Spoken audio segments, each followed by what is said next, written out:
The only prior knowledge I had about Wuthering Heights before I read it was the Kate Bush song and that trailer.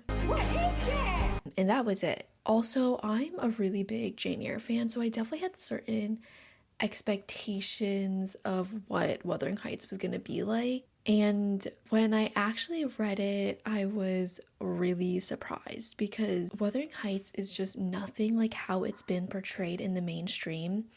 And all it took was for me to read the book to see how big that discrepancy was. Like, it is just so misconstrued in the movies. Like, what is that trailer? That has literally nothing to do with the book. And so I was just really shocked. How did this literary work become so like simplified that to like the average person all Wuthering Heights was this? So I did what anyone does when they have a little bit too much free time, and I did hours and hours of research on the Bronte sisters, on critical interpretations of Wuthering Heights, documentaries, and different academics talk about their analysis. And I've come to the conclusion that Wuthering Heights has had a very interesting journey into the mainstream, and I'm going to be unraveling all of that here. William Wyler's 1939 Wuthering Heights film completely changed the public perception and the film's greater cultural legacy. The film stars Laurence Olivier as Heathcliff and Meryl Oberon as Catherine Earnshaw, who traverse through the dark and stormy Yorkshire moors. The movie focuses on the idea of this tragic star-crossed lovers story. And because it mainly focuses on that, other themes like pondering morality, themes of good and evil, of violence and abuse are, I guess, just sidelined or they don't really exist. And what's interesting about Wyler's film is that a lot of it was shot in California, which kind of completely takes that gothic setting out of context. And I'm going to explain later why this is important. But this movie was kind of just like, okay, fuck it, we ball. Like, it kind of just did its own thing. The movie only portrays the first half of the book. So the second half of the book with like Heathcliff's revenge and all of that, that's not there. This pretty much centers the love triangle between Heathcliff, Catherine, and Edgar. And this movie laid the foundation for other adaptations of Wuthering Heights. And that's why we have now come to something like this. The issue is the movie then loses all of its context and all of its themes, issues of gender, class, racial oppression. They all get minimized or they're just straight up erased so that Wuthering Heights can just be a romantic tragedy. Adaptations, just like any other work, do not come to fruition in a social, cultural, or historical vacuum. To analyze them as self-contained entities made up of certain aesthetic and formal aspects alone is to ignore a large aspect of their meaning as products of a specific context and time. There's definitely a greater conversation to be had about how to make an adaptation of a book and what makes an adaptation a good adaptation or a bad adaptation. And this question people have been asking for ages. That's why there is a huge field of study called adaptation studies.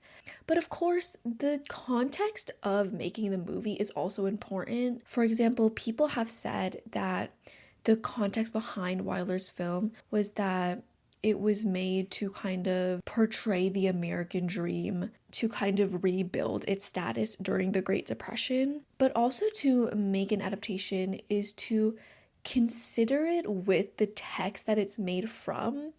And I don't think that that's a hot take. So that doesn't mean we don't have a basis for what makes an unfaithful adaptation. An adaptation can be unfaithful in two ways, either thematically or story-wise. An adaptation can either completely change its story but keep its themes, or it can kind of keep the story but erase all of its themes or completely change the themes of the story. An example of the former is Clueless. So Clueless is a movie that is based on Jane Austen's Emma. Clueless is about a girl who goes to high school and it's set in the 2000s, but as I said before, the themes pretty much remain intact. But what happens when a adaptation keeps the story but completely changes its themes and takes it out of context? Wuthering Heights, when it was published, it spurred a lot of controversy because of its level of violence. People back then were very appalled by this, and also people were just confused by the general fragmented narration of the story. And of course, a more modern interpretation would see these as intentional to the storytelling. But back then, Victorians saw literature as more of a moral guide, something that their life should pretty much mirror exactly. Now, of course, this perspective of literature has changed. We kind of see Wuthering Heights more as a piece of art rather than an instruction manual. And understanding the way people reacted to it at the time helps us reason the way that people perceived Emily Bronte and how the way people perceived Emily Bronte affects the way we perceive Wuthering Heights now. So I'm just gonna give like a really short description of the Bronte family, but this definitely doesn't do it any justice. The family consisted of Charlotte, Emily, Anne Burnshaw, and they also had two sisters, but those two sisters died when the siblings were very young. The siblings pretty much grew up together in the moors in England, and they grew up in a place that was pretty isolated from people. This is why back then and even today, people have this understanding of Emily Bronte. One, that she was a noble savage, an innocent girl who didn't really know what she was doing. Emily Bronte as this mystical medium. This is actually Charlotte, her sister's own way of kind of defending her through criticism. So during that time, writing was something that was seen as, it was something like meant for men, and women doing it, that was kind of seen as something kind of weird and unfeminine. This kind of adds to this myth of Emily Bronte, someone who is separate from her greater social context. And Emily Bronte being simplified like this kind of takes away from the complex way that she interacted with the world. This then gets translated back into her work and back into her characters. Just stick with me because this is going to be very important later in the analysis portion. Okay, so I just want to note that there have been tons and tons of analysis on Wuthering Heights, very great and insightful analysis, and I'm just going to be touching the very surface of all of that. I think that if I genuinely were to do like a deep dive on the analysis, I would have like a 100-hour video. I just really wanted to focus on specifically Heathcliff and Catherine's relationship and the way that has been thought of and portrayed. Wuthering Heights was published in the 19th century during Romanticism, and Romanticism at the time had a significant connection with Gothic style and literature because it was a subgenre that explored the darker aspects of the Romantic movement. I'm gonna talk more about the Romantic movement later, but pretty much it focused on horror, the supernatural, and intense, darker emotions. It delved into darker psychology that dealt with like madness and the grotesque, which means that the Gothic setting in Wuthering Heights is intentional. And we can see this through those kind of weird, uncanny plots and the supernatural elements and just like the general dark setting. There are a lot of darker themes that tie in with this gothic subgenre.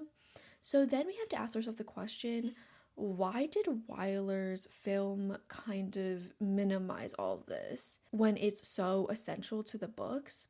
And of course, there are a lot of answers to this, but one that I think is really important was that at the time, Gothicism was very intertwined with pessimism because it dealt with darker themes. So Gothicism became more of an attitude rather than this kind of deeper psychological and spiritual complexity. And that was probably a big factor in why these elements are taken out of that movie. And of course, now that's completely changed. Like, we have very mainstream gothic films like Nosferatu and Frankenstein, but Wuthering Heights is still to this day, it's this tragic love story.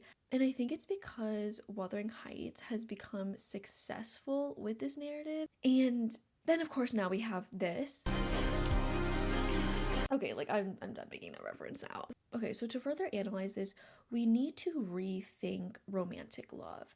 Romantic love not as something that is objective and tangible, but something that is a part of the socio-political context, connected to institutions like marriage and faith. So if we understand this, we can look at the romantic movement through a new woman-centered lens. The romantic movement happened at the tail end of the 19th century, and it advocated for the importance of subjectivity, imagination, and appreciation of nature in society and culture. And this was in response to the age of enlightenment and the industrial revolution. So I watched this TikTok recently of, I'll put their handle right here, but they explained this concept really well. They pretty much explained how white women took the ideals of the romantic movement, so like ideals of individualism and imagination, and brought it to the one place they had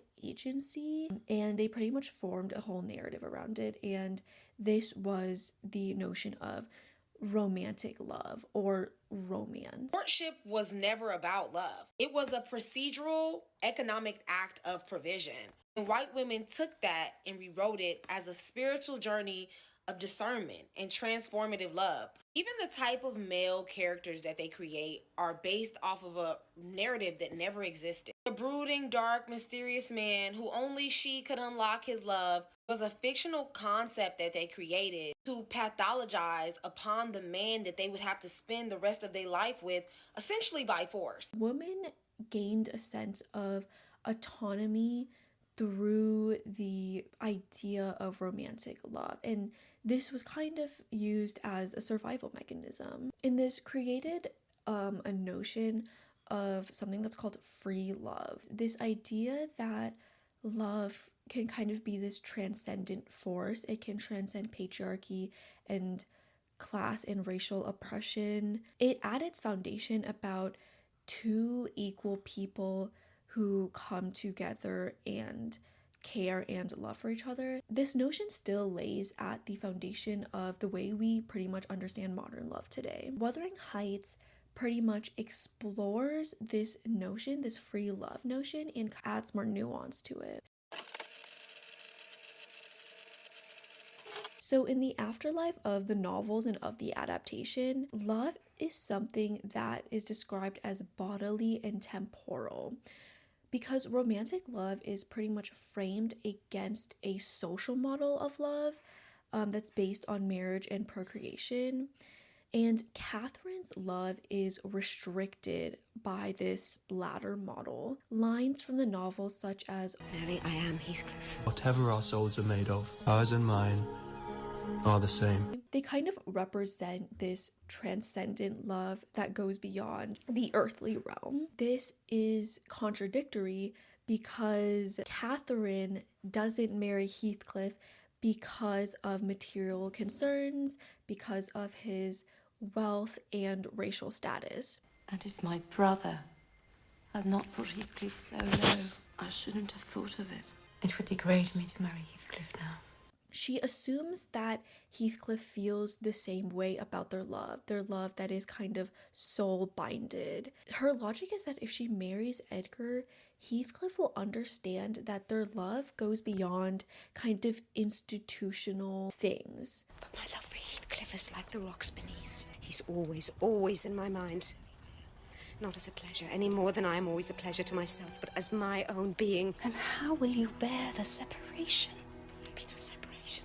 And of course, if you've read the novel, you will know that he does not do this. When she marries Edgar, it hurts Heathcliff. And, after she dies, he sets out to cast revenge on the Lintons and on Catherine's own daughter. And that's because Heathcliff participates in a love that is underpinned by patriarchal and class values, one that sees women as possessions, women as things that can be exchanged. So Catherine is holding on to two ideals. One, that love is transcendent and free, and she gains kind of autonomy through this love, but also not marrying Heathcliff because of his low status. But we also know for Catherine that this is a survival mechanism. So there's the scene after Heathcliff sneaks into Thrushcross Grange to speak and meet with Cathy. So Edgar finds out and he has a confrontation with Heathcliff, and then he pretty much is like, never come here again. And this really hurts Catherine, and this is pretty much her breaking point. But anyways, after this happens, she is in the room with Nellie. How she misses Wuthering Heights. She misses that girl that she was at Wuthering Heights. I wish I were a girl again, half savage and hardy and free, and laughing at injuries, not maddening under them. Why am I so changed? Why does my blood rush into a hell of a tumult at a few words? So although Heathcliff's love does give her a power to recognize and exist outside of these structures, he is also a man, and he can interact with the world in a way that Catherine can. Heathcliff can disappear, he can gain wealth, he can possess property, even if he's doing it illegally because of his racial status. But Catherine can't do this. Catherine is limited to domesticity and the home. For her, the place of Wuthering Heights is important. Her home is very intertwined with her as an individual. It not only represents her autonomy, but it also represents her limits. Catherine can only go from home to home. Heathcliff's love is very much intertwined with the home and also with her own sense of autonomy. My heaven didn't seem to be my home. I broke my heart with weeping to come back to earth, and the angels were so angry that they flung me out into the middle of the heath on top of Wuthering Heights. I woke up there sobbing for joy. Another point of complexity with Catherine Heathcliff's love is the way they communicate and the language that they use. So language is something that constrains both Catherine and Heathcliff. They are both othered by language. Heathcliff by colonial language. When Heathcliff speaks, it's described as gibberish. Heathcliff doesn't have his own surname. And he's also told in the book to hold his tongue because he's foul-mouthed. So for Heathcliff, he literally doesn't speak and isn't fluent in the colonial language. So he's limited in that way. And also looked down upon because of that. For Catherine, language constrains her because of the male narrative that is prioritized over her. Catherine tries to gain autonomy through language when she's a kid by scribbling her name all over the walls, but when she comes of age, she loses access to this. This is also when she is described as kind of coming of age and coming into society, becoming this woman. So there's another level then when Catherine describes their love as something that is transcendent and, something that is soul-binded. It also means that they do not have the language to describe the bond that they have with each other. In a literal sense, because British property laws restrict them, but also in a metaphorical sense where their social barriers don't allow them to be full autonomous beings. Language becomes a type of violence. Heathcliff feels entitled to possess Catherine, but even more than that, how they have been communicating since they were kids also has been violent, and they've been communicating this way for a long time. As kids, Catherine pulls on Heathcliff's hair, and there's a lot of phrases of seizing and grasping. Their love has always kind of been selfish. There's a scene, so she just came back from spending more time with Edgar, and she says to Heathcliff, "Should I always be sitting with you? What do I get? What do you talk about? You might be dumb or a baby for anything you say to amuse me or for anything you do either."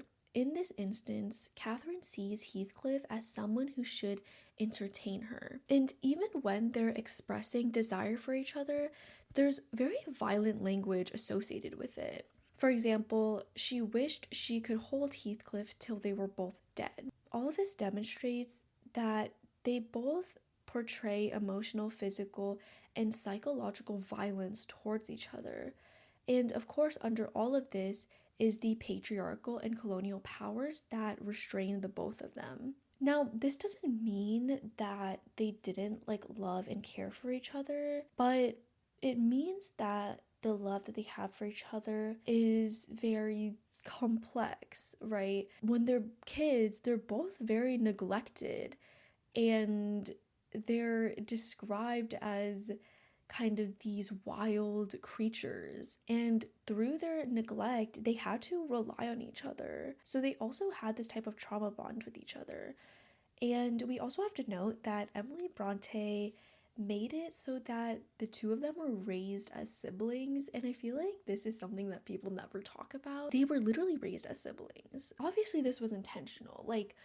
Emily Bronte wasn't writing this being like, okay, forbidden romance, check. She did it to demonstrate that they also have a very familial bond with each other. And the term of romantic love just can't really encapsulate any of this. Another layer that complicates things even further is the fact that the entire story is told in third person perspective by the character Nellie Dean, and she's relaying this story, the story of Catherine and Heathcliff, to this landlord named Lockwood. So Nellie is a servant who has been working for the Earnshaws since Catherine and Heathcliff were kids. She is someone that sees herself as very morally just, and she has very your typical Christian values of the Victorian era. And she sees herself on the same level as the Lintons and the Earnshaws, and sees her as a symbol of objectivity. Even Charlotte Bronte herself described Nellie as a specimen of true benevolence and homely fidelity. And many people at the time when this book came out thought a very similar thing. They saw Nellie as someone who we could trust and someone whose opinions and perceptions of the world were accurate. Now, some people see Nellie as the villain to Wuthering Heights. We also have to note that Nellie is someone who refers to Heathcliff as it when she first meets him, and thinks that Heathcliff has a naturally perverse, vindictive, and inexorable disposition. The way that you see Nellie changes the way that you see the story and the way you read the characters. Mr. Lockwood is very similar to Nellie, where he kind of prides himself on being a civilized person, and he's also someone who sees the passion and the love that Catherine and Heathcliff has, and he's kind of fearful of it, and he thinks it's embarrassing. We do get a little bit of a backstory to Lockwood. He has his own failed romance where he liked this girl. Actually, I don't really remember. He liked this girl, but because of his own kind of arrogance and shame, he lost her. So Lockwood and Nellie are this kind of crutch to anything that is absurd or kind of strange in the book. And if you've read Wuthering Heights, you know that Wuthering Heights does have these kind of supernatural elements. And the reason why these elements are seen as something that's kind of weird and supernatural is because the people that are telling this story see certain passions and see certain actions as absurd. So when Heathcliff dies in the end, Nellie wonders if Heathcliff is some supernatural entity, calling him a goblin, a ghoul, or a vampire, and she says that he's pretty much unfit for heaven. And as a parallel, we can see that Nellie, similar to Catherine, does kind of have this transcendent view of the love that they shared, but it's through this lens. Heathcliff was kind of this like strange ghoul, this vampire, because Nellie sees Heathcliff as less than her, and also seeing Catherine as a child who was very selfish and ignorant and wild. At the end, Nellie describes them as haunting the moors together. Lockwood has his own interpretations. Lockwood, like Heathcliff, locates their love within a bodily love triangle of corpses, sleeping a quiet death.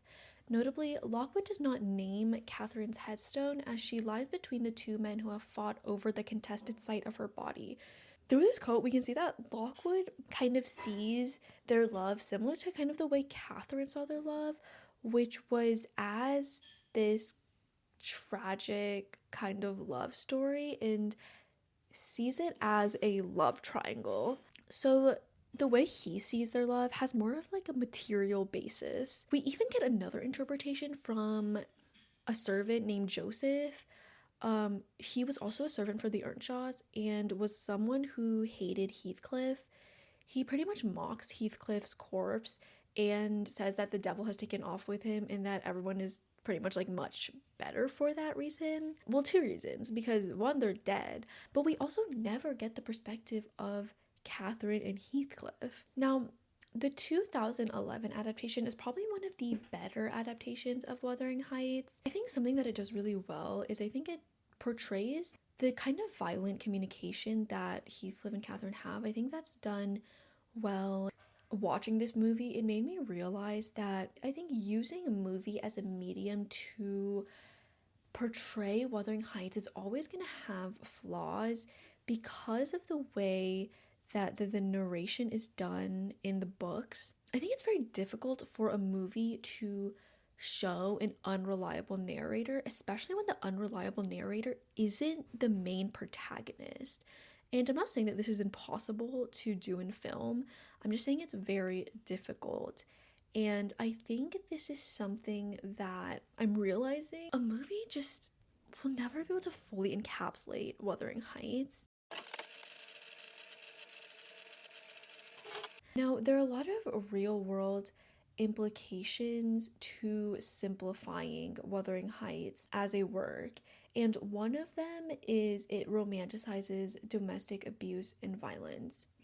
So Stephanie Meyers, when she wrote Twilight, said that Twilight was a Wuthering Heights homage. And we know that Twilight has affected the mainstream discourse on Wuthering Heights because the advertising of Wuthering Heights being Bella's favorite book actually quadrupled the sales of it. Bella says, "I was like Kathy," and Heathcliff also says, "I can sympathize with Heathcliff in ways I didn't think was possible."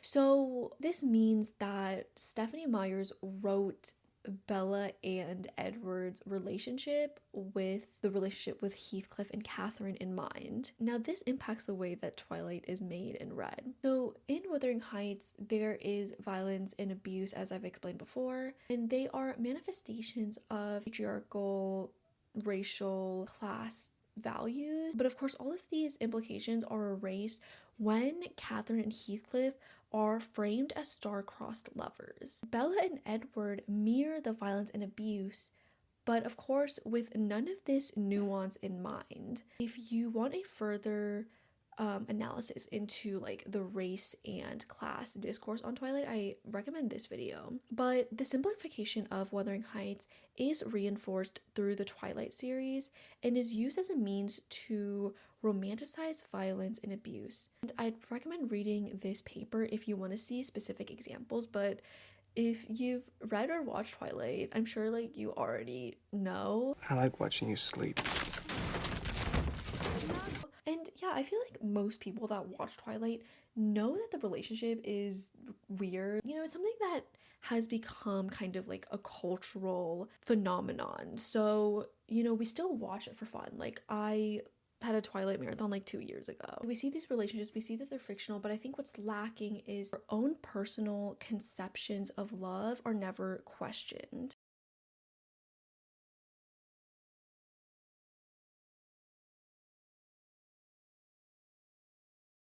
Something else I wanted to mention was the role of Isabel Linton. Isabel Linton is the sister of Edgar, and in the book, she's seen as this kind of like dumb, irrational girl who romanticizes Heathcliff and sees him as a kind of this romantic hero, and she then runs away with him and marries him, and of course that all goes really badly. So Heathcliff actually says this about Isabel.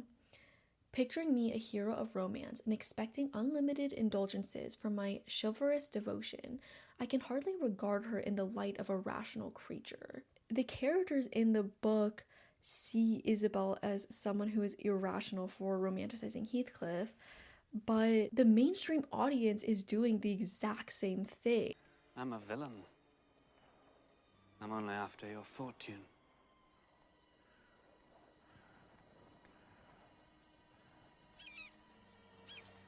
Like, it's literally in our faces. I don't think you guys are seeing this book in the right way, you know? It's important to critically analyze texts and engage with them. Misinterpreting important texts does have consequences. Like, if you were to go up to someone and you were to ask them, you know, like, what do you think about Lolita? And they said, oh, like, yeah, like, it's this really romantic love story. You'd probably say something. So why shouldn't we put the same scrutiny on simplifying Wuthering Heights as simplifying a work like Lolita, right? And of course there's a lot of different nuances. Like, Lolita is dealing with a very, you know, taboo subject, but Wuthering Heights, when it's reduced down to tragedy, transcendence, sublime, it also gets reduced in the real world. Catherine and Heathcliff's relationship is complex, just like relationships in the real world.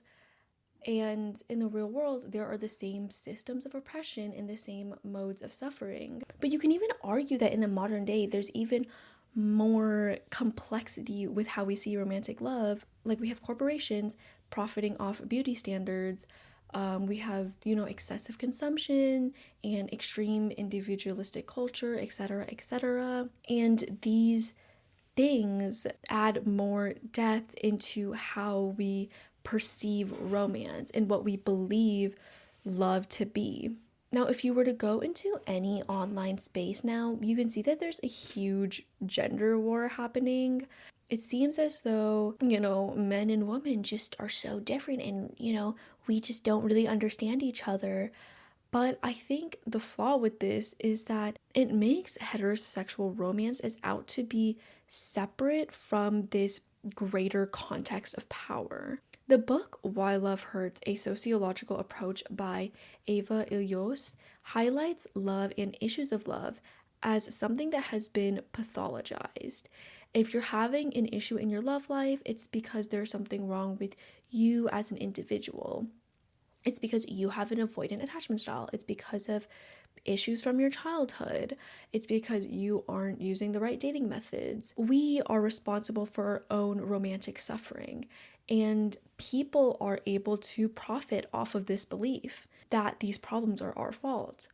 But we don't stop to consider the fact that they are shaped by institutional forces. But this book doesn't just argue that there is a sociological basis for love. Like, I think most people know that. But this book adds something new. This idea that modernity adds to love and its modes of suffering. Therefore, it makes it all the more important that we start to deconstruct just on a basic level the way love is portrayed. What is probably modern in modern romantic suffering are the deregulation of marriage markets, the transformation of the architecture of choice of a mate, the overwhelming importance of love for the constitution of a social sense of worth, the rationalization of passion, and the way in which the romantic imagination is deployed. This video wasn't made to shame anyone for being romantic or saying that love is dead. That is not the message I'm trying to give, and I would be a huge hypocrite if I was saying that. But what I wanted to highlight was that love is something that is very complex, and it's important to generate questions about love. What does romance tell us about our culture and our norms? What does it tell us about how we form our own identities, even how we form our own faith, and vice versa? How does our faith and identity inform love? And I think that exploring these topics and asking questions will only deepen what love means to us, how we see it, and I think it'll strengthen our relationships that we have to one another. Wuthering Heights in its nature is timeless because there can never be a singular interpretation for this novel. It can never be fully known or solved, and as time passes, the meaning will develop through every generation.